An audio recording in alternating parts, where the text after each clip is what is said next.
Hi, my name is Paul McLeod. I'm a product director here at Supermicro, and today we're going to talk about storage architecture optimized for AI workloads.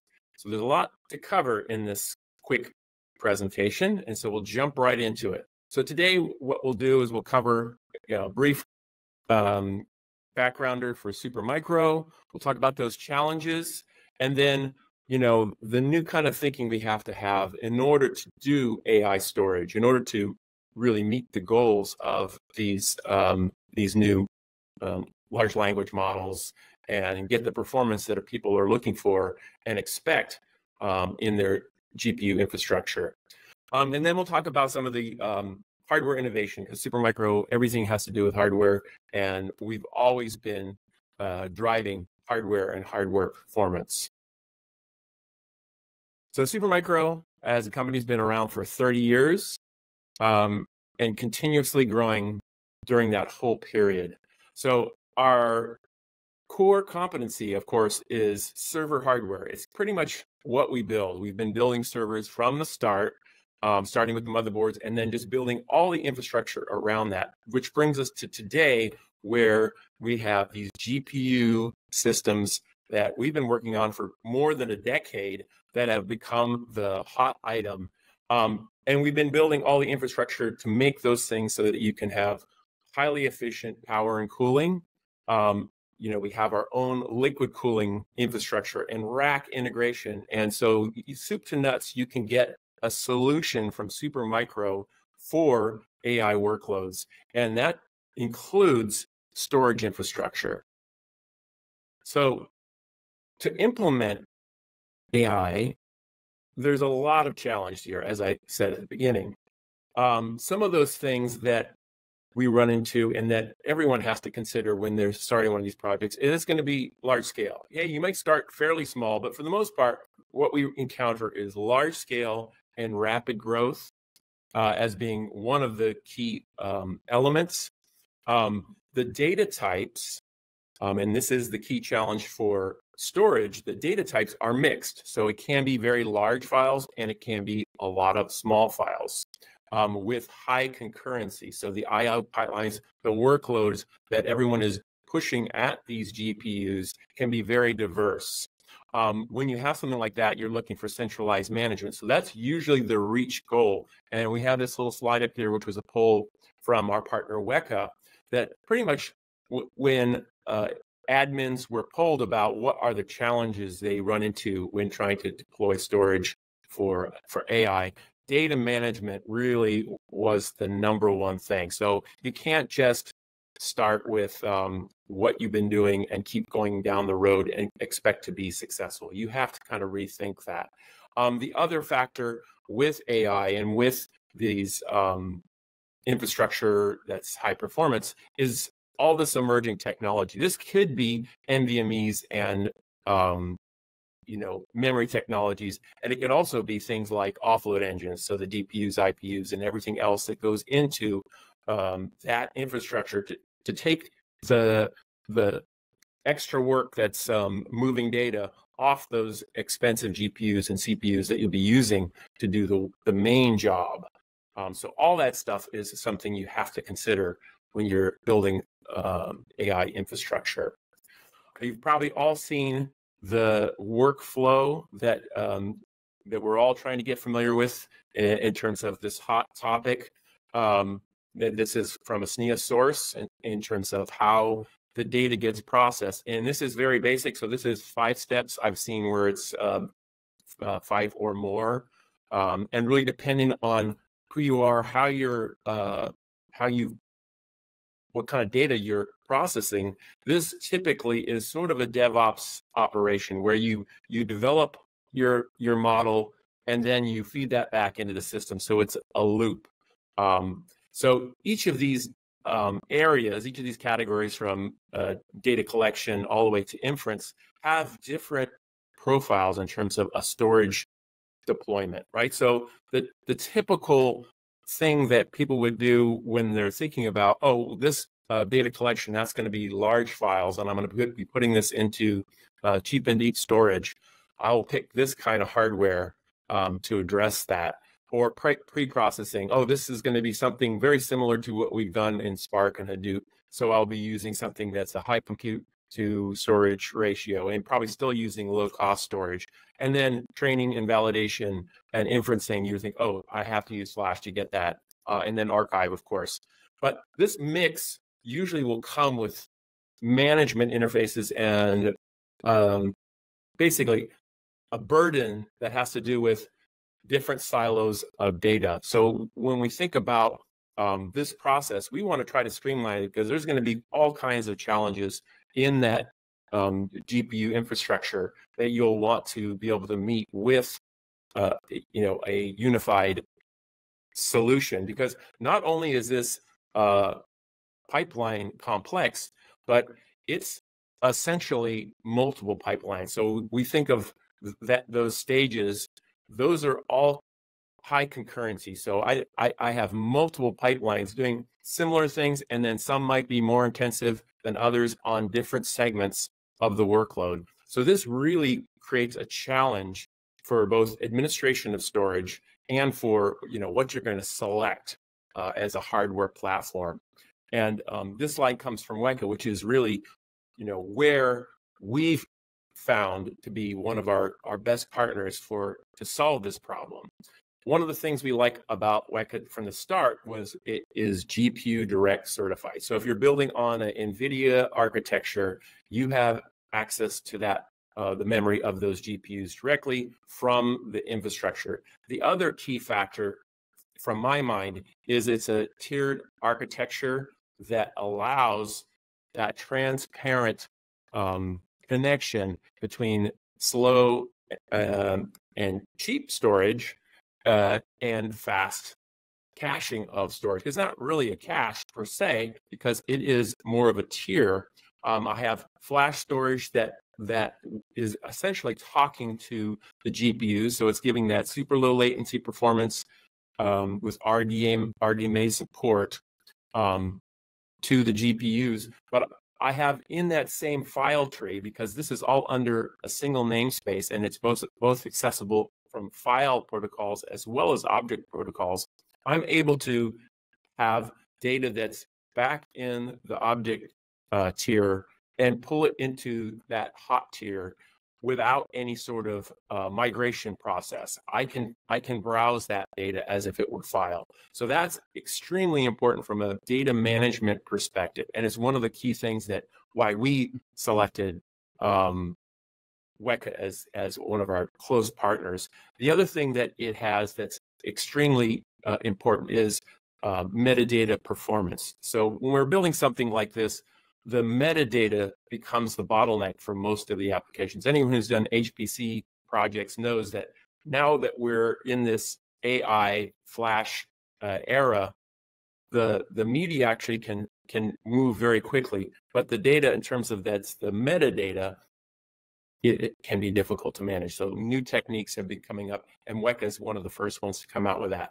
The other factor is this software-defined storage architecture really fits well across our whole storage portfolio, from multi-node systems with a high number of NVMe drives all the way to our top loading 3.5-inch storage. You have a fit with the Supermicro portfolio. So if we dig down a little deeper into the architecture, right? We start with the GPU layer where essentially all the work is being done. And we add that flash tier. So this flash tier is the primary place where the GPUs are accessing the data, right? So they're not trying to reach out to that slow tier. They are getting all their data and keeping the caches full on those GPUs with this flash tier. But then we have this object storage tier. The other nice thing that we get from WEKA with the object storage is compatibility, since it's just needing an S3 compliant storage stack to plug into it. There are multiple partners that can provide that S3 interface, and we usually defer to customers in terms of what are they using, what are they happy with, we can work with you, and that immediately becomes something very flexible for the customer to deploy a WEKA solution with perhaps existing S3 storage that they're happy with. So if we look at this deployment from more of the physical topology perspective, we can see that we have a very fast networking that connects to that flash storage. So in this instance, we have 400 gig networks that are going to all flash NVMe servers. So that's that first tier of storage, very fast and very low latency. Again, this is hundreds of gigabytes of throughput and millions of IOPS. And that's something that will scale as you grow your system. And then connected to that is that slower object storage tier, where most of our customers, especially when they're talking about scale, will deploy something like our top-loading 60 or 90 bay storage systems, which give you great throughput performance, right? I have a very large object store. It can actually move large data sets quite well, but you wouldn't want to have a low latency, small IOP type environment running on that. And then, of course, all the networking that we do, and we deliver these systems as full turnkey rack systems. The rack plug and play program that we have is key to making these projects successful. So we build up the infrastructure for our customers in our rack production right here in the US, and then ship them, and they're all ready to go.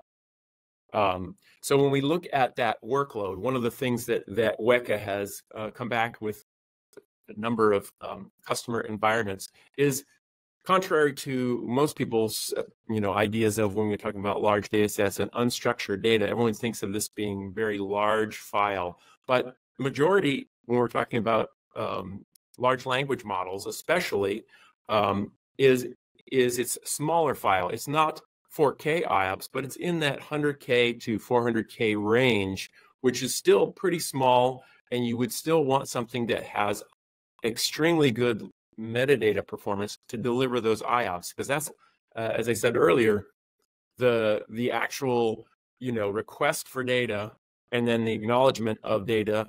All those things are what infrastructure in AI gets bogged down with, right? It's not the actual data movement. It's not that we don't have very fast media devices. It is that we have a permission structure or a, essentially the handle to grab that data becomes the blocking thing in the workflow. We've been shipping PCIe Gen 4 for the last year and a half, 2 years, and now we're starting to ship PCIe Gen 5 infrastructure. So you can really see this progress and how the technology and the hardware technology has advanced to a point where it's beyond the capabilities of the software. So we really want to have something that will address that capability. We don't want to be the bottleneck when we're building a hardware architecture. We want to find partners to deliver the solution and the performance they need. So essentially, Supermicro has been doing this since the start, right? With compute platforms, and then in the last decade have focused in on the storage side with NVMe. So really, NVMe was the inflection point for Supermicro to say, hey, this is new technology. This is where we can have an advantage. When others were doing systems with 2 NVMe device, they had servers with 2 NVMe device. We had launched servers that had 48 NVMe device. And again, this was because we knew at some point in time, there was engineering resources there that had to, we knew this was coming, right? You're going to need lots of storage, and it's going to be NVMe. So why not get ahead of the game and start working on those projects? And so with that, we embraced EDSFF, the standard that came out of SNIA for flash media. So this, in our 11th generation of our servers, we had E1S, that's the short version of the 1U media, and E1L, essentially what was available on the market in the EDSFF generation to start. And now that we're in our 13th generation, we have E3 systems, so E3 devices in that same format, which essentially gives us, again, a performance, because it's PCI Gen 5, as well as a capacity bump in infrastructure. What we inherited there was CXL. So CXL is emerging technology that we really have also taken and brought close to our heart. So why would I select EDSFF? At this point, most people haven't even heard of EDSFF. I'm always surprised because, as you see, we've been talking about it for quite a while, but I still go to trade shows and I'm blown away that the technology hasn't been fully embraced. So one of the reasons you would want to do this is because of signal integrity, right? We're at PCI Gen 5. These devices will have the best signal integrity. So again, that equates to the best performance. They also, by design, have where we have a right angle connector where airflow can come through. So we're not really getting in our own way by putting up a backplane.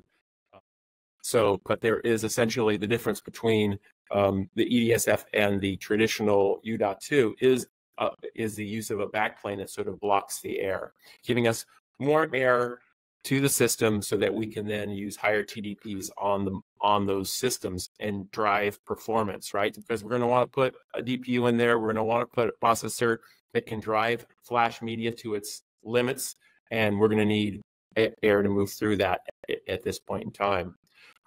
The other thing that we did with our petascale architecture was design something that was very balanced in terms of the media and then the networking, because we know what people want is to have access to those SSDs for their AI workloads, and they will want that to go through a balance of bandwidth from the media to that network, essential for an AI workload or anything that's going to need high bandwidth and low latency performance.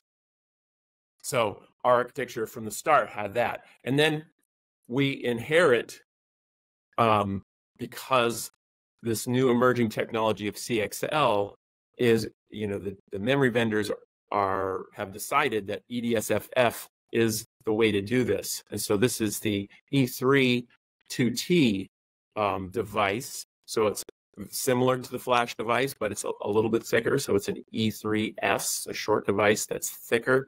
And then it's a memory device. So this isn't technically storage, it's memory, right? So it's not a persistent memory device. It's a volatile memory device that we can expand. So certain applications like in-memory database, et cetera, are advantaged by this technology. And future-looking, composable infrastructure is really the end goal for CXL and the CXL projects as they are. So that gives us a platform that both delivers memory performance and NVMe persistent storage performance. If we take a little closer look at these systems, this is an example of our AMD line single processor, and we can fit up to 32 of these E3 devices in this system. So that's basically getting to a petabyte of storage in that 2U space. And then in Intel, we have dual processor, again, full memory support, so 32 DIMMs. Excellent overall server platform that you would expect from something like a flagship compute platform. But this is our storage line, and this is the E1. And then finally, the E3, where you can see we've implemented the larger 2T bays. So this is essentially the first to market product that will support these CXL devices. And we're really excited about the projects that are coming for CXL in the next year.